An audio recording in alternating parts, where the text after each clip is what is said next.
schools are obviously doing an amazing job, but the way they can do a better job is with parents and teachers and administrations, people that are making the curriculum decisions, everyone to be on the same path.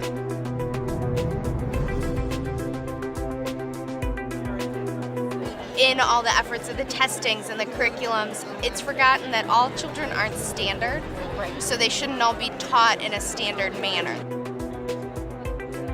There's different paths in life, and I think it's important that all those be reflected in your curriculum. I expect when my child graduates from a Naperville high school that he is ready to go to college.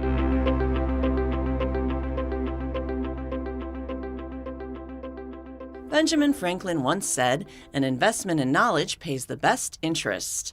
Our schools have been tasked as the bankers of education to make good on that investment. But in today's world, deciding where to best expend resources for the maximum profit can be a challenge. The schools have to grow because our population has grown. They have to change because technology has changed, and the improvements need to be happening, and they need to start the process right now. The schoolrooms of the past have evolved into the learning centers of the present, requiring flexible workspaces, enhanced programs, out-of-the-box teaching methods, and an eye for technology. Recognizing the need to look forward, District 203 Superintendent Dan Bridges decided that a comprehensive approach was key to ensuring that Naperville schools are providing students with the best education possible. To that end, he formulated a plan for a series of community-wide interactive gatherings to address the needs of the district, which would be called Future Focus. What we do is changing. Kids that are coming to our schools are changing. Our accountability is changing. The resources and funds we have available to us are changing. It's a perfect opportunity for us to have a conversation as a community about what we value and what's important in our school system. The tagline for the program is educate, collaborate, and communicate. And those are really the things that we want to do, not only now for Future Focus, but ongoing into future ways of engaging the community around important issues and important topics. The emphasis here was on community. To ensure that the voices heard were representative of the district as a whole, a facilitating team was created, made up entirely of community volunteers with no ties to the school administration. The group of about 20 was definitely up to the task. I was kind of intrigued by the process and how you do it on such a large scale, and in a community that's got a lot of different opinions and diverse opinions of how do you harness that and really come up with something that's usable and workable. I'm a stay-at-home mom and I volunteer at the elementary school, but I really enjoyed the collaboration and the discussion and the feedback, opinions, and where other people are thinking and coming from that I never would have thought of. And I really enjoy being back into the educational realm after so many years. The team met regularly to organize each session, focus in on key issues that came out of each meeting, and use that information to create the next discussion. This is just a really exciting process from my perspective, and the team that the district helped to assemble from the community, it's a great group of people, and everybody is so engaged and prepared to share their opinions and their thoughts in such a productive way. The entire process was guided by the input of the participants, who were given the power to implement change and shape the future of the district. We're only as good as we are today. We have to push ourselves to be better tomorrow, and if we just sit behind, we're going to fall behind. It's a community effort, and we all have something to give to make it better, and we all have something to gain by making it better. To kick things off, the team decided the first session would focus on the state of the district, and all residents were invited to attend. 2 sessions were held, 1 a.m. and 1 p.m., to ensure the possibility for maximum attendance. The format for each was the same. Attendees would be given a random table number to sit at as they arrived to encourage a diverse background at each table. We've had teachers, administrators, parents, supporters of the districts, retirees. I mean, one session I had a retired teacher, the next session I had an administrator from a school, the next one a teacher, the next one from a parent from a different side of town. So just totally different perspectives and really helped me learn a lot. Participants would hear an address about the day's topic, then be given time to discuss at their tables what surprised them, their concerns, and their top priorities moving forward. Superintendent Bridges led the first address. The State of the District presentation will provide you with an overview of the following: who we are as a school district, what it is we do and how we are doing, and what financial resources are necessary to help us do what it is we do. Over the past 30 years, the district's enrollment has increased from 9,000 students to nearly 17,500. Along with that growth in size has come a shift in demographics. Over the past decade, the percentage of Caucasian students has gone from 83.9% to 68.7%, with increases in the African American and Hispanic percentages. Another significant change was in low-income students, going from 1.2% in 2000 to over 11% today. The greater number of students has put a strain on facilities. Projected enrollment 5 years from now shows most elementary schools at near capacity, and the addition of all-day kindergarten could further complicate the matter. Just the specific location plans per school to see how it's going to impact the rest of the school by diverting additional classroom space for all-day kindergarten. Do we keep all the kindergartners in one area of the building, or if construction makes us add on somewhere else, it's not a really great thing to split up those younger children from that part of the building together, so that is a concern. The increase of both students and programs comes at a cost. Funding for the district comes from 3 sources: property taxes, federal funding, and state funding. The majority of those dollars, 64%, go towards student instruction. Compared to other similar districts, 203's per pupil expenditure falls right in the middle of the pack, though providing higher academic performance, showing that Naperville provides quite the bang for the buck when it comes to spending. Financial projections show the district has enough revenue to balance expenses through 2018. Though academic performance in District 203 in general is high, there have been some downward trends. Over the past 10 years, average scores in high school PSAE tests have steadily declined from 84% to 79%. And over the past 4 years, overall district scores in reading and math have slowly begun to slide, showing significant achievement gaps. And it's not just the low and the high ends that are a concern. All of these kids in the middle, which are the vast majority of the kids in our school district, have very little support. They're just there. They show up, they do what they're supposed to do. They're not necessarily challenged. The programming doesn't challenge them, push them, because they're the kids that show up every day and do what they're supposed to do. And so they kind of get lost, the middle kids. When the time came for the tables to report, some clear topics began to stand out. Top priorities being the student performance and achievement, as well as the budget. The school district finances were a real surprise to us to the extent that we are supported by property tax and not by federal or state dollars. Our second priority was facilities, and we kind of lumped personnel, student demographics into that, and that's where we parked our biggest concern.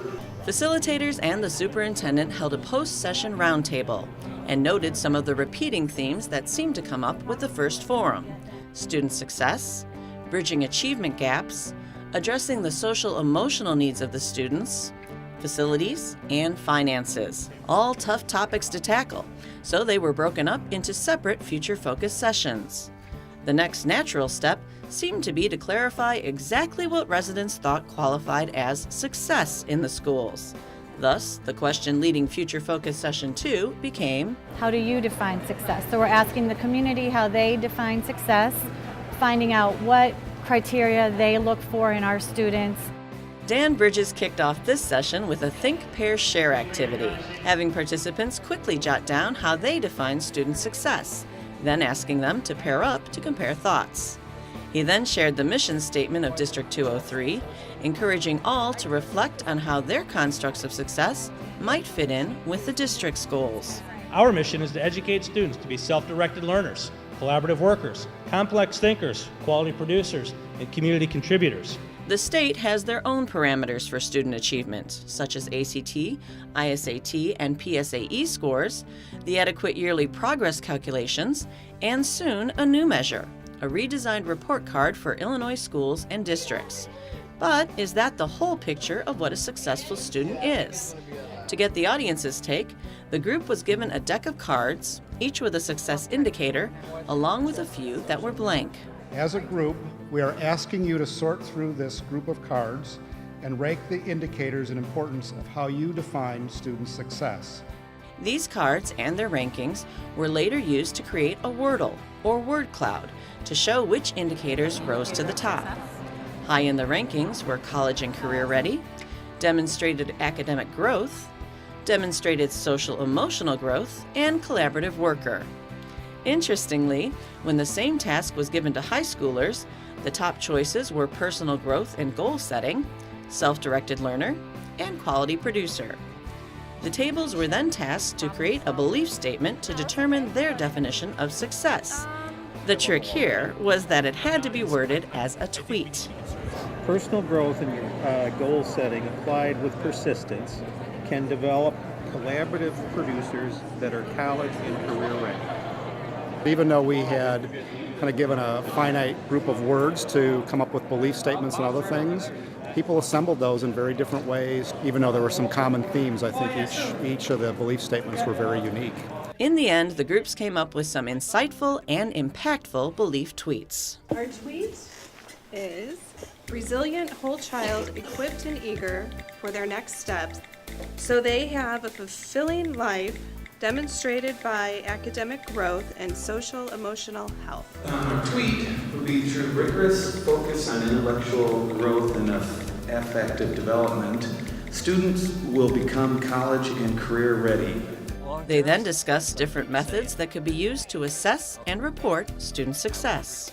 You're looking at long-term success, success after high school.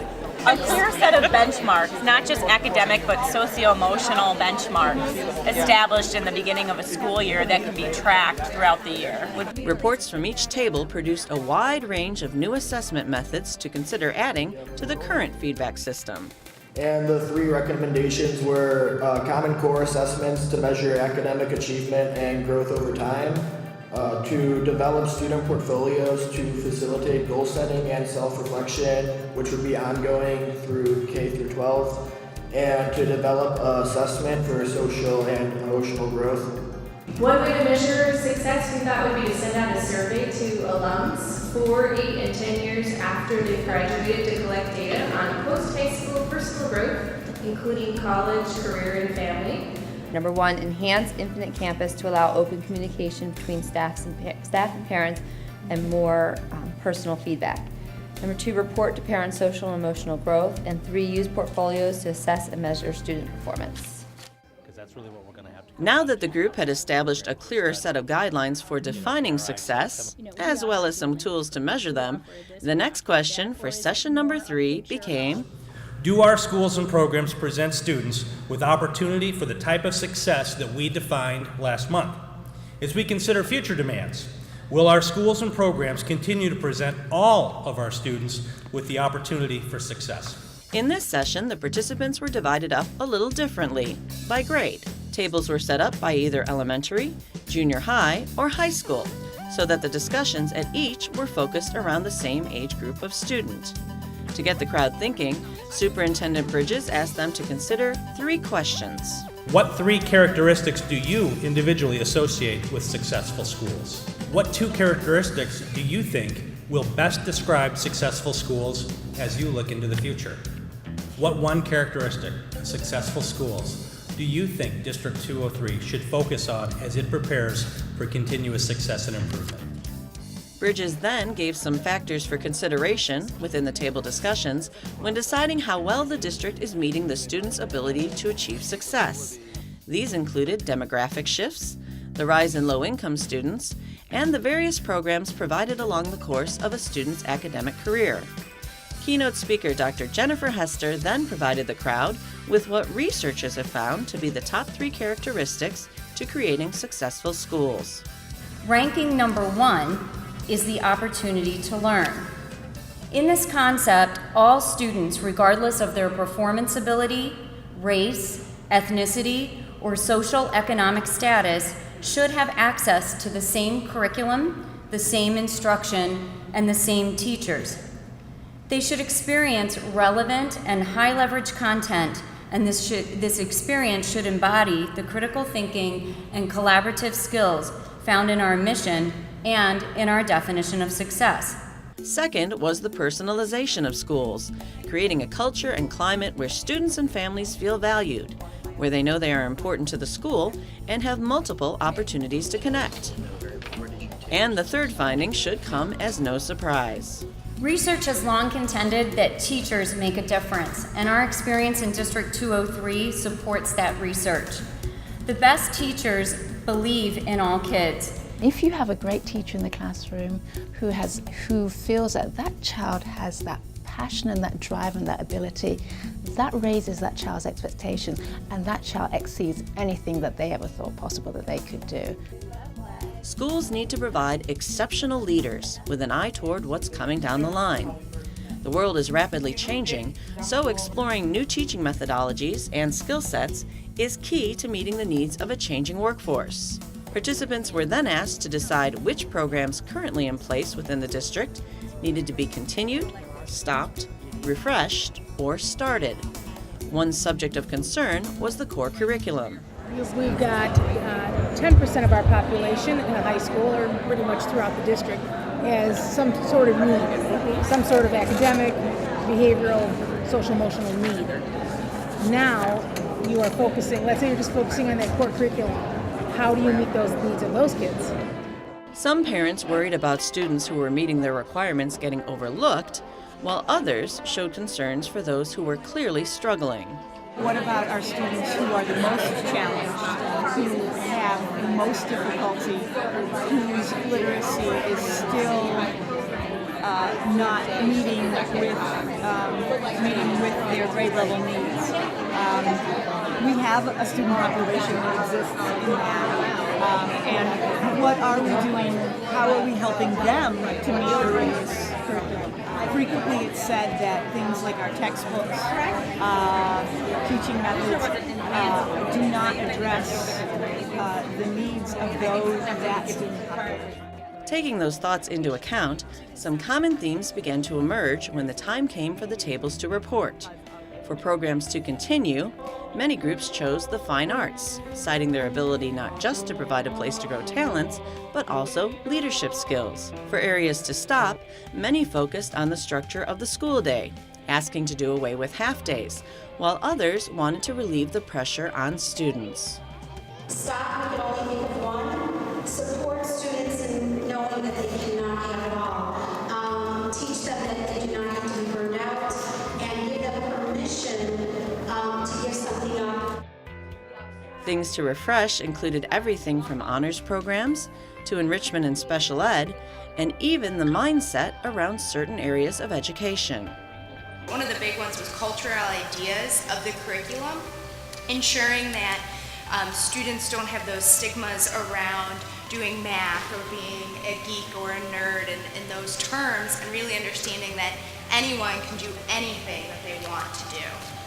To give them that opportunity, the community suggested the start of a number of programs: online classes, earlier offering of foreign language, math support at the elementary level, and non-traditional approaches like year-round schooling or evening classes. But programs were just a part of it. Emotional support was also a request. The social and emotional well-being, people are using that as a framework to touch about the issues of stress management, bullying, heroin and drug use, the abilities for people to be able to balance life. We wanted to ask consideration for increased support for the social and emotional well-being of our students, especially during adolescence. That's such a particularly difficult and hard time for many of our young students, and so we'd like to see more support there. Now, how to institute those changes.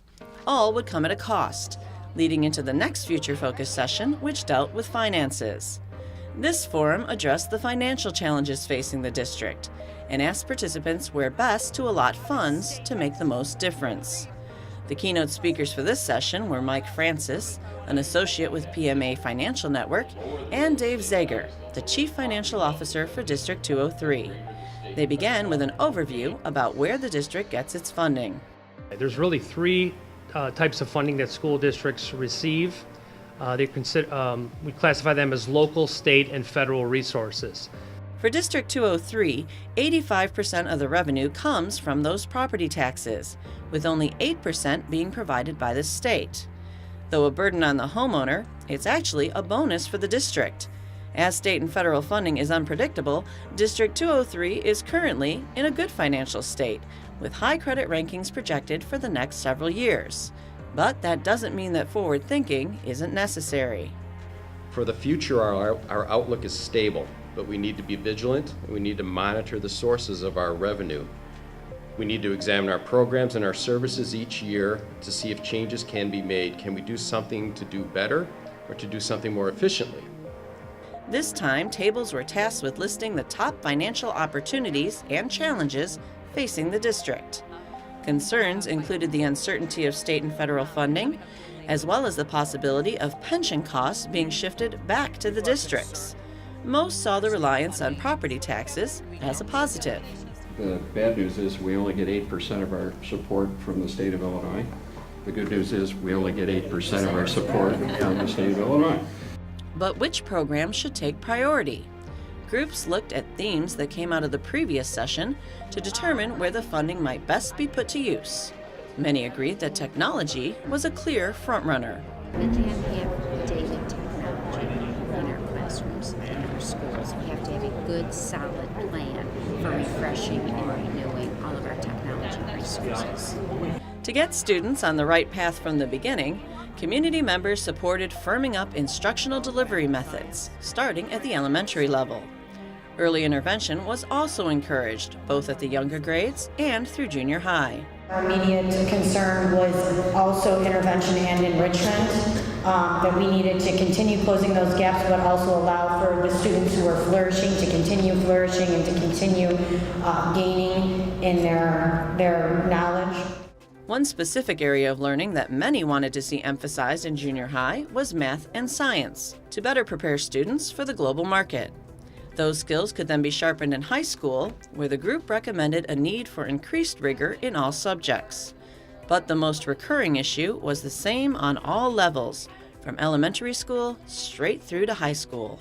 With priorities now in place, the next question to address was whether the district's facilities were equipped to handle the changes, leading into the conversation for Future Focus Session 5, Making Space for Learning. Are our schools equipped? Are our schools ready to really look at education in the future? Obviously, our schools are doing what they need to do today, but education's changing, and what we do in our schools is changing. We want schools that are ready to address those changes. Not an easy task considering the size of the district. 203 contains 14 elementary schools, 5 junior highs, and 2 high schools, in addition to preschool and special education facilities, and 30 acres of land in various locations throughout the community. To help prioritize the physical needs of the district, keynote speaker Brad Paulson from White & Company, a construction and design firm specializing in educational facilities, was brought in to discuss special considerations when designing for the future. These included the ability to break out into small group sessions, special spaces for one-on-one group, and a design that is conducive to technology, all part of what he calls educational alignment. If I had to summarize educational alignment, it's how do the buildings best balance purpose, function, and need in the schools. So things like the efficiency of buildings. We're going to provide a fresh set of eyes of looking at identifying new opportunities to how efficient the buildings are, areas that could possibly be used in ways that haven't been foreseen in the past. The group started off by looking at different action statements drawn from previous Future Focus sessions and prioritized each one using colored dots. Participants were quick to share challenges they were currently facing at their own schools, whether it be lack of flexible space or shortage of space altogether. I'm at Elmwood Elementary. We were underused 2 years ago. They had many open classrooms, so they started with the redistricting. They added a lot of kids from Mill Street to our school. And then they also added Spanish language program, and now they also added all-day kindergarten. So now they're bursting at the seams. They weren't anticipating all of this. Other issues included a lack of consistency with security measures across all schools, as well as the need to take a look at how libraries could be utilized more effectively. I think that that's a space that can be changing. I don't think we can ever give up that story time and that love of books and sitting there, but I know that we do have a lot of flexible space in our LRC that was just redone a few years ago, and there was a lot of thought in how could we use this for collaborative workers and separate projects. When the time came for reports, it was clear that a top priority was addressing the impact of all-day kindergarten, an addition that, though welcome, seemed to be straining the facilities. Another top concern was to adequately support learning and changing expectations for the future. And yet another targeted a better division of the workroom. And our third green was to provide dedicated spaces for flexible instruction, small groups, and collaboration. We kind of looked at that as places for kids who need pull-out instruction that needs to be that definitely needs to be addressed, and it needs to be a high priority. Tables then reported on which facility issues were most in need of being addressed by the school board. Once again, several topics seemed to rise to the top. Our first priority was create appropriate space that supports technology's increasing role in student learning. Our second priority was create space, because we thought they went hand in hand, for student access and the use of online virtual and learning tools. Aside from technology, both special needs and music and arts programs were high on the list for making space. Facilitators now had a good set of guidelines recommended by the community to begin to shape a final plan to present to the Board of Education. To ensure that they didn't leave anything out, a final Future Focus session was scheduled to review the recommendations with the public. Our goal tonight is to pull it all together. The last series of Future Focus sessions serves as a report back to you, our community, on what our facilitating team heard throughout the process and throughout all of our previous community engagement sessions. To begin, the co-chairs of the facilitating committee reviewed the statements of recommendation, which had been prepared based on the feedback from each session. Participants were pleased to discover that the district was in a strong place financially. There aren't any secrets. This is what's going on, and this is the money we have. Give us your input. What are your concerns? What would you like us to see new in the district? Finance got it. Finance got it. 4, Section 3, Finance. Yep, we got it. That was good. Seeing that the whole process of engaging the community in making these assessments had proven to be such a dominant theme throughout, the team added some recommendations for continuing this technique going forward. One of our goals was really to re-engage the community in thoughtful conversation, two-way communication, and collaboration, and I think we've far exceeded what I'd hoped we would ever do. I've been impressed and very thankful for the amount of community members who have participated in this process, and I'm thankful for all the wonderful ideas and suggestions they've brought to us. Those suggestions were carefully compiled and presented to the Board of Education. Once approved, Superintendent Bridges and his team could then go to work at making the community's ideas a reality. The Future Focus process, which lasted nearly a year, had proven to be a huge success to both participants and facilitators. There's a lot of change coming with Common Core and testing and assessments, and so I think they've benefited from this far more than they ever anticipated benefiting from it. And so I think and hope that they continue to use a format like this to engage the community. I think that it's nice to have the community involvement like this, and to have a lot of different opinions from so many different people can only better the change. That's my hope. I think this is emblematic of the kind of, intentionality the district has for moving forward. They're not interested in treading water, they're interested in moving forward. All of us working together is going to make our community the best it can be. This is spectacular. The way you're allowed to have an open forum for anybody in the community to come in, hear their voice, be heard, whatever, is phenomenal. Pure genius. I think that it's a starting point to continue to build on what's already a really good fabric of community here in Naperville, but to make that even stronger and to make sure that the joys, the concerns, the values of the community are reflected through a process that can be ongoing. Our community, we're involved in so many things and we're all so busy, but when it comes to our kids and it comes to our staff, we really do have our priorities in order. We know what matters, And to be part of a district where that is so much a part of the culture and so much a part of the premise behind community engagement, it's really been a wonderful process to be a part of. I think that's the great thing about this whole process, is it's really going to introduce our community to a new way to communicate with the school district.